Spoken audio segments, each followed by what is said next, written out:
नमस्कार दोस्तों, स्वागत है आपका एक बार फिर आपके YouTube चैनल जिसका नाम है ऑनलाइन स्टडी विद अपने सर। आज हम आपके लेकर आए हैं कक्षा 11वीं के भौतिक शास्त्र के महत्वपूर्ण अति महत्वपूर्ण वैकल्पिक प्रश्न जो परीक्षा में पूछे जाते हैं। तो आइए शुरू करते हैं आज का वीडियो। हमारा पहला प्रश्न है, प्रकाश वर्ष मात्रक है। पहला ऑप्शन है दूरी का, दूसरा है समय का, तीसरा है प्रकाश ऊर्जा का, चौथा है द्रव्यमान का। तो दोस्तों, प्रकाश द्वारा एक वर्ष में चली गई दूरी को क्या बोला जाता है? प्रकाश वर्ष। अर्थात प्रकाश वर्ष काय का मात्रक होगा? दूरी का। तो हमारा सही ऑप्शन होगा दूरी।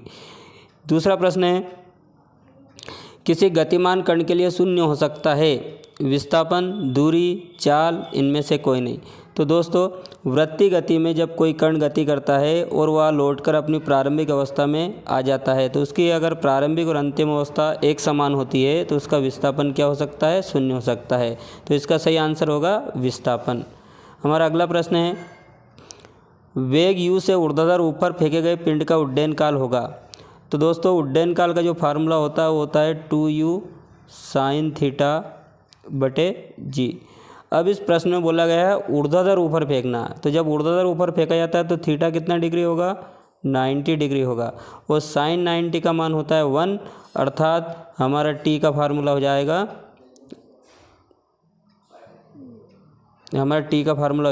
t बराबर 2u/g, क्योंकि साइन 90 का मान होता है 1। तो इसका मान जब 1 हो जाएगा तो सही आंसर हो जाएगा 2u/g। तो हमारा सही आंसर होगा 2u/g। हमारा अगला प्रश्न है, सदिश राशि है। पहला कार्य, ऊर्जा, आवेग, चाल। तो सही आंसर होगा इसमें सदिश राशि क्या होती है? आवेग होती है।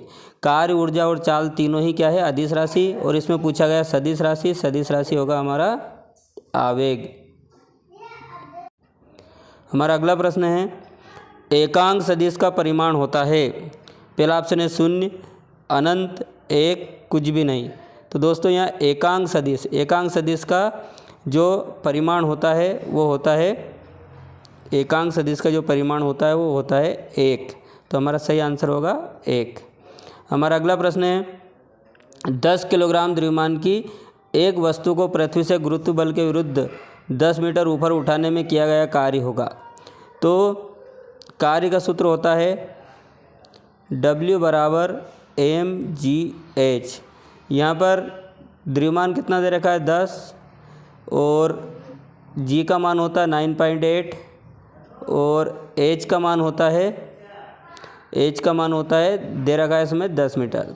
तो हो जाएगा 10 × 10 हो जाएगा 100 × 9.8 करेंगे हम, तो हमारा आंसर होगा 100 × 9.8, तो ये हो जाएगा 980 जूल। तो इसका सही आंसर होगा 980 जूल। तो हमारा ऑप्शन होगा सी वाला सही, 980 जूल। अगला प्रश्न है, एक समान वृत्ताकार गति में स्थिर रहता है रैखिक वेग, अभिकेंद्री बल, त्वरण, चाल तथा गति ऊर्जा। तो एक समान वृत्तीय गति के लिए चाल और गति ऊर्जा सही ऑप्शन होगा। हमारा अगला प्रश्न है, रैखिक संवेग के आघूर्ण को कहते हैं।